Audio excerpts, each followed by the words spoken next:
భారతంలో 3 రత్నాలు ఉన్నాయి. ఒకటి భగవద్గీత, 2 విష్ణు సహస్రం, 3 సనత్ సుజాతి. 3 వేదాంతానికి సంబంధించింది, భగవతత్వానికి సంబంధించింది. 3 నేను ముట్టుకోలేదన్న. మరి తిక్కన గారు ఎందుకు ముట్టుకోలేదండి? సమర్థుడు కదా. భగవద్గీత ఆయన 701 శ్లోకాలకి 701 పద్యాలు రాస్తే ఈవేళ మనం చదువుకోమండి ఆనందంగా. రాయలేదు. భగవద్గీతలో అది మహత్తరమైన పారాయణ గ్రంథం కాబట్టి అందులో బీజాక్షరాలు కూడా ఉంటాయి కాబట్టి అవి దాన్ని ఆ సంస్కృతంలో ఆ పద్ధతిలో అలా చదివితేనే బాగుంటుంది. దాని ఫలితం కూడా బాగుంటుంది. అది ఎక్కే విధంగా అయిపోతుంది. దానికి తాత్పర్యాలు రాయొచ్చు, ప్రతిపదార్థాలు రాయొచ్చు. పద్యాల్లోకి అనువాదం చేయడం అంత మంచి పద్ధతి కాదు.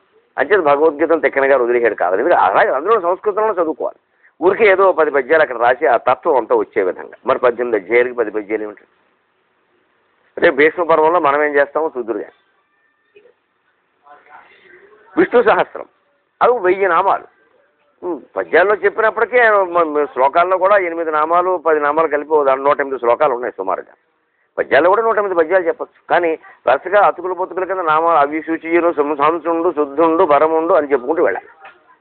అందులో కవిత్వం ఉండదు. కవిత్వానికి అవకాశం తక్కువ. పైగా ఆ నామాలు ఆ భాషలో అలా పారాయణ చేయడం వల్లనే ఒక ఫలితం ఉంటుంది. విష్ణు సహస్రం అటువంటిది. గేయం గీతానామ సహస్రం అన్నారు శంకరాచార్య. అవి అలాగే చేసు. అందుకే ఆయన తిక్కన గారు వదిలేశాడు. అలాగే సనస్సు జాతీయం కూడా వదిలేశాడు. దాన్ని సూక్ష్మంగానైనా గ్రహించవలసిన అవసరం ఉంది కూడా. దాని తత్వాన్ని చెప్పుకుంటున్నాం మనం. ప్రతి శ్లోకాన్ని అనువాదం చేసి మనం చెప్పుకోవడంలా తిక్కన గారి పట్ల గౌరవంతో, వ్యాసుని పట్ల గౌరవంతో ఆ 3 రత్నాలు వారికి వదిలేస్తాం. ఒక స్పృశించి వదిలేస్తాం. అందులో మొదటి రత్నం ఏదైతే 2 రత్నాలు, ఒకటి భీష్మ పర్వంలో, ఒకటి ఆనుశాసనిక పర్వంలో. సనత్సు జాతుడిని ధృతరాష్ట్రుడు వేసినటువంటి మొదటి ప్రశ్న సుమారుగా ఇంచుమించుగా ముఖ్యమైన ప్రశ్న. అసలు దేవుడు ఈ సృష్టి ఎందుకు చేశాడయ్యా అన్నాడు. ప్రాథమికంగా మనందరికీ వచ్చే ఆలోచన.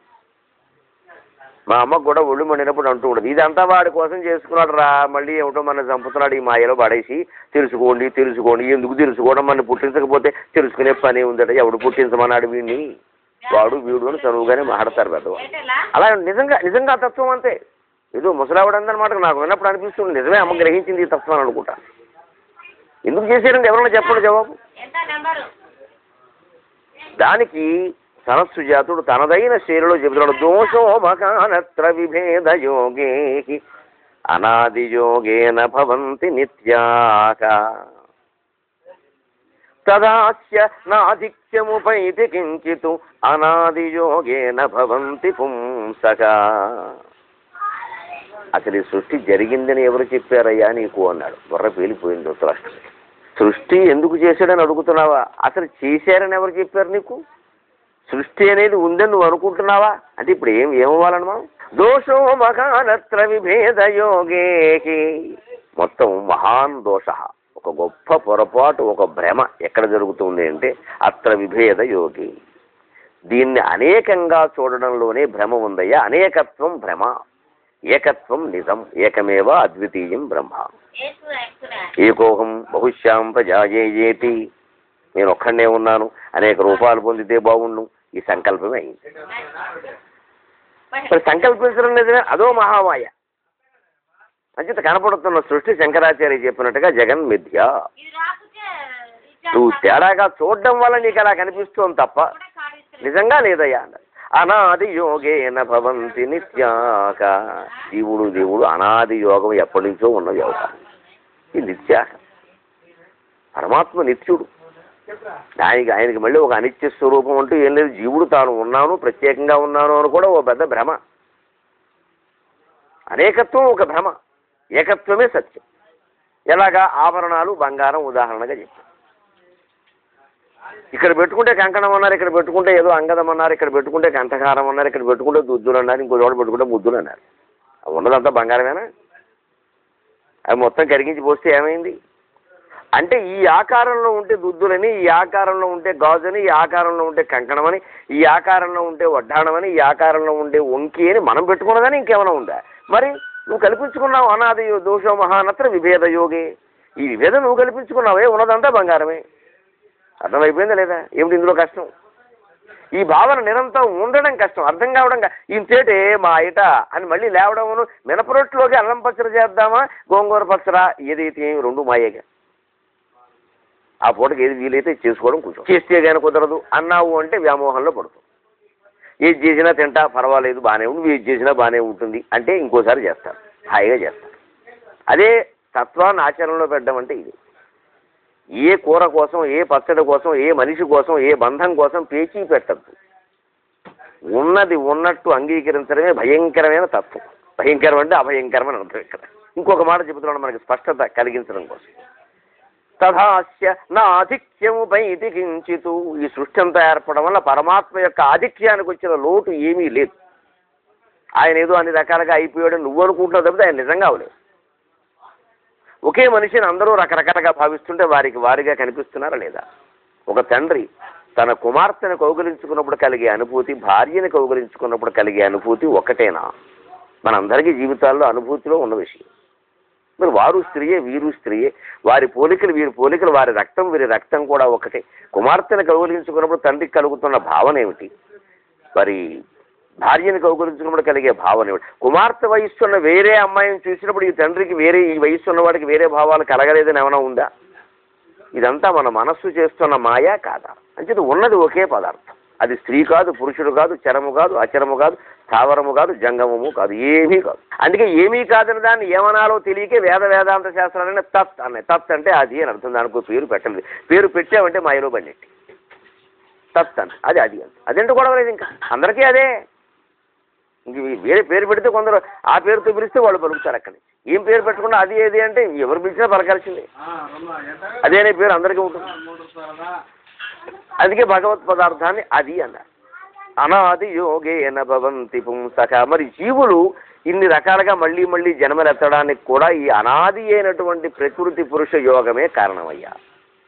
ఆ ప్రకృతే రాధ, ఆ పురుషుడే కృష్ణుడు, ఆ ప్రకృతే పార్వతి, ఆ పురుషుడే శివుడు.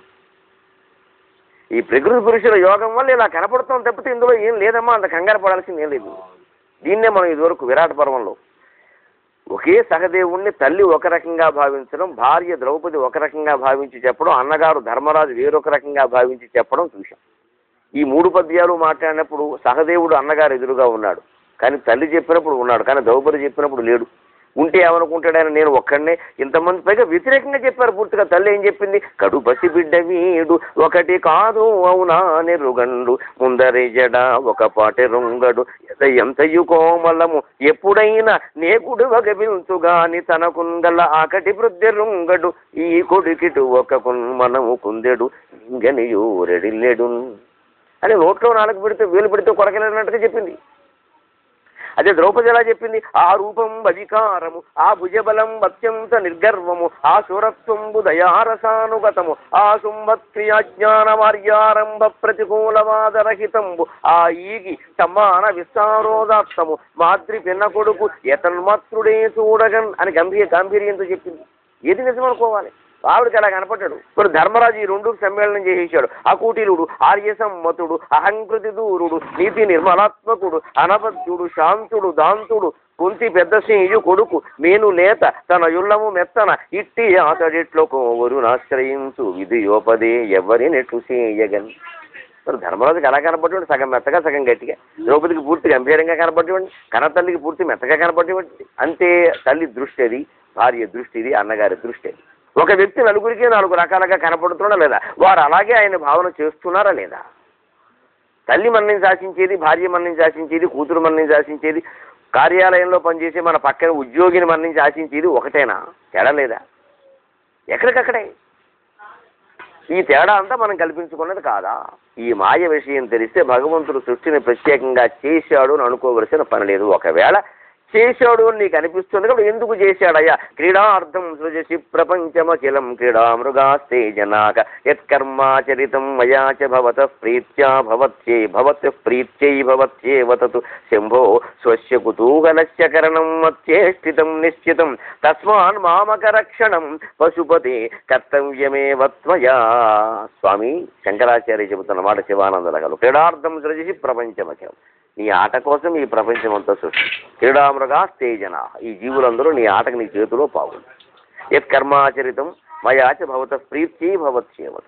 అంచేత నేను ఏ పని చేసినా అది నీ సంతోషం కోసమే చేయిస్తున్నది నువ్వైనప్పుడు, కర్తృత్వం నా మీద లేనప్పుడు ఇక నేను మంచి చేశాను చెడ్డ చేశానని నేను ఎందుకు అనుకోవాలి? అన్నీ అనంతుని యొక్క చర్యలలో భాగమే. అది నేను చేశాను అనుకోవడం వల్లే పాపాన్ని కానీ పుణ్యాన్ని కానీ మనం అనుభవించవలసి వస్తుంది. అందుకే మహాతత్వవేత్త ఓషో గారి మాట మనం ఒక్కసారి చెప్పుకోవాలి. దోషం ఎప్పుడూ పాపంలో లేదు, పాపం తాలూకు జ్ఞాపకంలో ఉంది. పాప జ్ఞాపకాలను మనం మర్చిపోగలిగితే పాప ఫలితాలను కూడా అనుభవించాల్సిన అవసరం లేదు. ఆ మర్చిపోవడమే చాలా కష్టం. ఇతరులు మర్చిపోయినా మనం అందుకే ప్రతి పాపాన్ని ప్రతి పుణ్యాన్ని అనుభవించి తీరతాం పైకి చెప్పకపోయారు. ఆ మర్చిపోగలిగితే చూద్దాం. మర్చిపోవడం అంటే భగవద్ ధ్యానం వల్లనే సాధ్యం. ఆ భగవద్ ధ్యానం వల్లే పాపాలు పోతాయని చెప్పారు. ఇందులో తర్కం కాకపోతే నమ్మకం ఎక్కడుందండి? అంతా తర్కమే. ఇది ఆధ్యాత్మ సిద్ధాంతంలో ఉండేటువంటి విశిష్టమైనటువంటి తర్కం. ఇదే పద్ధతిలో తన సుజాతుడు మన జీవితాలకు ఉపయోగపడే తత్వాన్ని మరింత వివరంగా ఎలా చెప్పాడో 1-2 భాగాల్లో తెముల్చుకుని మనం కథలోకి ప్రవేశిద్దాం. తెలుగు వాడండి, ప్లాస్టిక్ వాడండి. ఈ కార్యక్రమాన్ని